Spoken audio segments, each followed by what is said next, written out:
Hello guys, I am Praveen Yadav और हम आज सोल्व करेंगे प्रॉब्लम नंबर 122। प्रॉब्लम का best time to buy and sell stock. हमें दिया क्या हुआ होगा कि एक लिस्ट ऑफ इंटीजर जिसके अंदर हमें प्राइस दिए होंगे, यानी ith डे पर क्या प्राइस है। जैसे हमें ये लिस्ट दी हुई है तो इसके अंदर हमें ith डे पर यानी फर्स्ट डे पर ये प्राइस है 7 है, सेकंड डे पर 1 है, फिर 5 हो गया, 3 हो गया, अगले दिन 6 हो गया, 4 हो गया। ओके, तो हमें ये प्राइस दिया हुआ है और अब हम क्या फाइंड करना है, हमें फाइंड करना है कि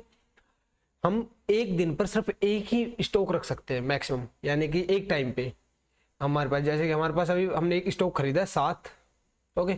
तो उसके बाद हम जब, जैसे कि ऐसा नहीं है कि 7 हमने खरीद रखा है फिर हम जाके बेचेंगे इसको, 4 पर बेच रहे हैं, उससे पहले हम 5 को खरीद ले। नहीं, हम ऐसा करेंगे कि एक स्टॉक यानी 7 को खरीदा है तो हम इसको बेच के ही अगला खरीद सके, या 7 को हमने बेच दिया 1 होने पर फिर हम खरीद सकते हैं, उसी दिन खरीद सकते हैं, वो कोई प्रॉब्लम नहीं है कि हमने फिर से खरीद लिया एक को, फिर 5 पर बेच दिया उसको, फिर 5 के बाद 3 पर, 5 को खरीदे 3 को बेच दिया 3 के प्राइस पर, 3 के प्राइस पर 6 के, ऐसे हम खरीद कर बेच सकते हैं, यानी बेच कर फिर खरीद सकते हैं। यानी हमारे किसी भी टाइम पर हमारे हैंड में सिर्फ एक ही स्टॉक होना चाहिए, एक से ज़्यादा नहीं हो सकते। ओके, तो हमें फाइंड करना है कि हम कितना मैक्सिमम प्रॉफिट अर्न कर सकते हैं। इस तरह हमारे दिए हुए जो प्राइस दिया हुआ है टाइम डे टू डे, तो उससे हम कितना वो मैक्सिमम प्रॉफिट अर्न कर सकते हैं। तो हमें ये एक एरे दी हुई है प्राइस की कि हमारे डे टू डे कितना प्राइस उसका है, कि पहले दिन 7 है, अगले दिन 1 हो गया, 5 हो गया, 3 हो गया, 6 हो गया, ऐसे हो गए। तो हम इसको एक चार्ट पे देखें तो आसानी समझ सकते। देखो चार्ट पे कैसे होगा कि हमारे ये डे 1 है, इस दिन हमारा प्राइस 7 था, ये डे 2 पे हमारा 1 था, डे 3 पे हमारा, डे 4 पे, ये 5 पे, 6, 7, 8, इस तरह से हमारे डे के हिसाब से प्राइस क्या है। तो हमारे देखो हमने पहले दिन खरीद लिया, फॉर एग्जांपल इस दिन खरीद लिया, तो उसी दिन बेचेंगे तो कोई प्रॉफिट नहीं होगा, और हम एक ही स्टॉक रख सकते हैं, एक से ज़्यादा रख नहीं सकते अपने हाथ में,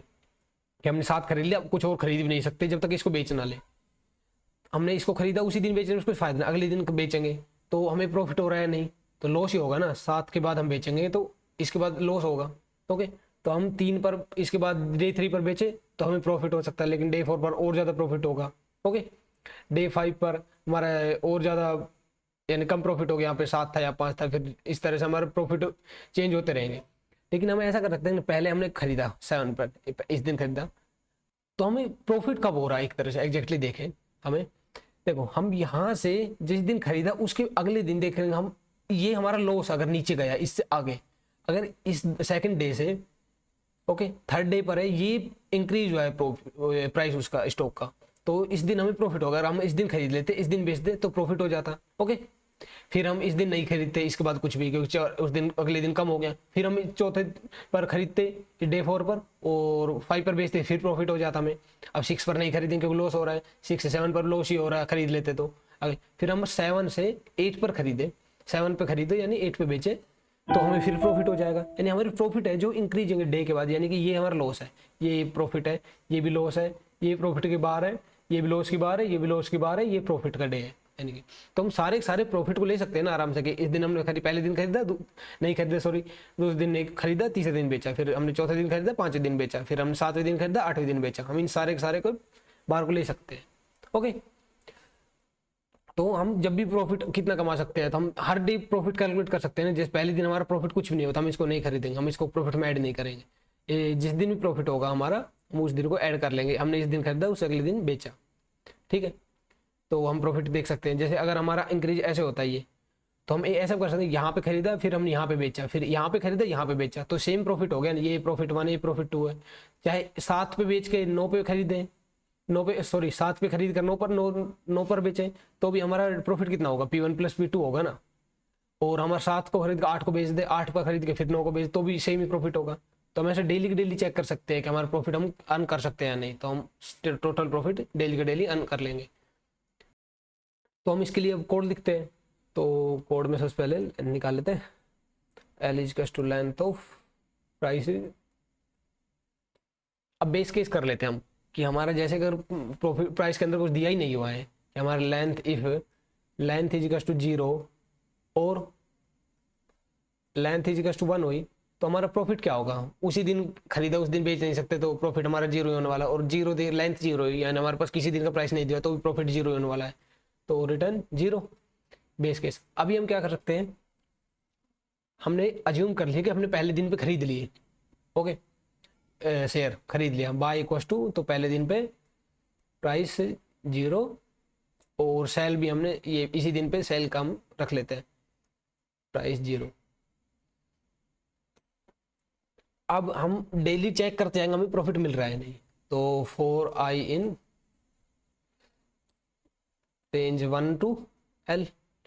ओके, सेकंड फर्स्ट डे पे तो हम खरीद लिया ना, सेकंड डे चेक करते जाएंगे कि हमें प्रॉफिट हो रहा है नहीं, और हाँ हम एक प्रॉफिट भी कैलकुलेट कर लेते हैं, total PROFIT profit equal to 0। हमारा स्टार्टिंग प्रॉफिट 0 है, हमारा कुछ भी प्रॉफिट नहीं है क्योंकि हमने बाय पहले दिन ही किया है, सेल पहले दिन ही कर दिया है। लेकिन अब हम क्या करेंगे, बाय तो हमने कर रखा है, अभी हम अगला इसको सेल करें या नहीं, या फिर इसको बाय को हम इस ये हमारा बाय एग्जैक्ट है नहीं, हमने सिर्फ अज्यूम किया है, हमने इस दिन बाय किया है, अभी किया ही नहीं है। तो ये हमारा डिसाइड करेगा अगला वाला दिन कि जैसे सेकंड डे है, अगर हमारा जो प्राइस है जिस दिन पर है, जैसे हम सेकंड डे पर आ गए आई कॉस्ट 1 पे, तो हमारा इस दिन का प्राइस अगर कम हो गया पहले बाय प्राइस से, तो हम क्यों खरीदेंगे, पहले दिन खरीदा 5 पे, अब दूसरे दिन तो हो गया तो लॉस ही हुआ ना वो, तो हम 2 पर खरीदेंगे तो फायदा है ना अभी। तो हम क्या करेंगे, प्राइस आई की वैल्यू अगर बाय से कम है तो हम क्या करेंगे, बाय को चेंज कर लेंगे, इक्वल टू ये कितना हो जाएगा, प्राइस आई, और हमने बाय कर लिया तो सेल तो इससे पहले हो नहीं सकता, तो सेल को भी इसी दिन कर देते हैं, अज्यूम कर लेते हैं कि सेल भी हमने इसी दिन अभी तक, क्योंकि हमारा प्रॉफिट 0 है। ओके, यानी इस हमारे हमने जी इस हमने जो शेयर बाय किया है उसका प्रॉफिट हमारे पास अभी 0 है, तो प्रॉफिट कमाना है तो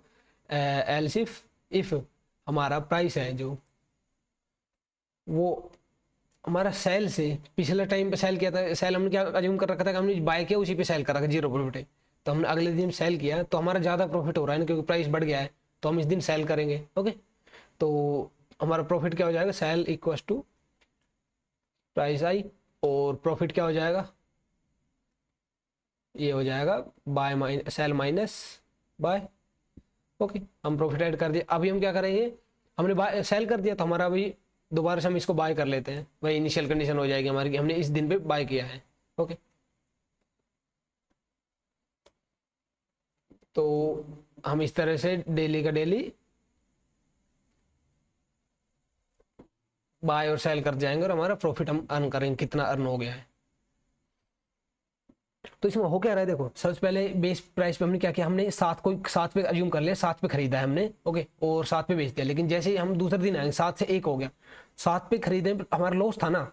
क्योंकि 1 पे खरीदने प्रॉफिट है, क्योंकि इससे कम ही हो गया ना, 7 पे खरीदे फिर दूसरे दिन 1 पे मिल रहा है तो अच्छा है ना, 1 पे मिल रहा है, तो हम 7 को छोड़ के अब क्या करेंगे, 1 पे बाय कर लेंगे, बाय सेल, हमारी ये कंडीशन है, यही चेंज हो जाएगी, हमारा पहले वाले बाय कंडीशन से अगर कम हो गया प्राइस तो हम बाय इस पे करेंगे, तो बाय हमारा ये हो जाएगा, और सेल क्या हो जाएगा, इसी दिन सेल कर दिया हमने अज्यूम कर लिया। आगे चेक करेंगे कि सेल कब करना है। फिर अगर ये कंडीशन नहीं है, जैसे कि अब हम इस पर आ गए थे, हमारा 1 हो गया, लेकिन इसके बाद जब 5 पर पहुंचे तो हमारे क्या हो गया कि प्राइस बढ़ गया है सेल से, पहले हम सेल पर अज्यूम कर रहे थे उसी दिन, लेकिन अभी सेल 5 पे कर सकते हैं उस बायो के स्टॉक को। ओके, तो हमारा प्रॉफिट होगा ना, क्योंकि 1 से 5 पे पहुंचा है, तो हम प्रॉफिट सेल कर देंगे 5 पर, और प्रॉफिट हो गया इतना, सेल माइनस बाय, यानी 5 माइनस 1 4 यहाँ पे, और हमारा बाय अब दोबारा से इसको बाय कर लेते हैं, इनिशियल कंडीशन हो जाएगी हम कि हम क्या कर सकते हैं कि इसी पे बाय कर लेते हैं, कि 5 पे दोबारा से बाय कर लेते हैं, बाकी हम इसके कम हो गया तो बाय अगले दिन पे कर लेंगे, वैल्यू उसको मतलब प्रोपोगेट कर जाएंगे, जिस दिन हमारा वो वैल्यू डाउन आएगी उस दिन कर लेंगे, और सेल को हम जब तक इंक्रीज कर जाएंगे जब तक कि वो हमारा प्रॉफिट देता जा रहा है। ओके, तो लास्ट में हमारा क्या हो जाएगा, सारे के सारे प्रॉफिट जितने हो, जैसे 1 से 5 के बीच में हो गया, और फिर 5 से 3 लॉस ही है, 3 से 6 के बीच में 3 हो गया, ये हो गया, 6 से 4 के बीच में लॉस, तो 4 और 3 ये मिला के टोटल 7, इतना यूनिट का हमें प्रॉफिट हो गया है। हम यहाँ पे ये प्राइस इक्वल टू 0 नहीं, ये एस प्राइस इज 0, तो हम इसको रन करते हैं अभी, तो ये हमारा एक्सेप्ट हो गया। अब हम इसको सबमिट करते हैं, तो देखो हमारा ये एक्सेप्ट हो गया। ओके, तो हमारे इसकी टाइम कॉम्प्लेक्सिटी क्या है देखोगे तो, हमारा ये इसका ओवन टाइम है, इसका भी ओवन टाइम है, सभी का ओवन टाइम है, और इसके अंदर है इफ़ ये हमारा लूप कितना चल रहा है, n-1 टाइम चल रहा है, और इसके अंदर है ये सभी भी ओवन टाइम कॉम्प्लेक्सिटी है इसके अंदर भी सभी की, तो यानी कि n into some constant value होगी, ये 4 5 जो भी,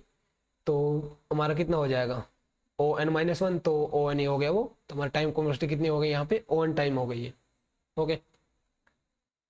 if you like this video then please like share and subscribe, thank you very much.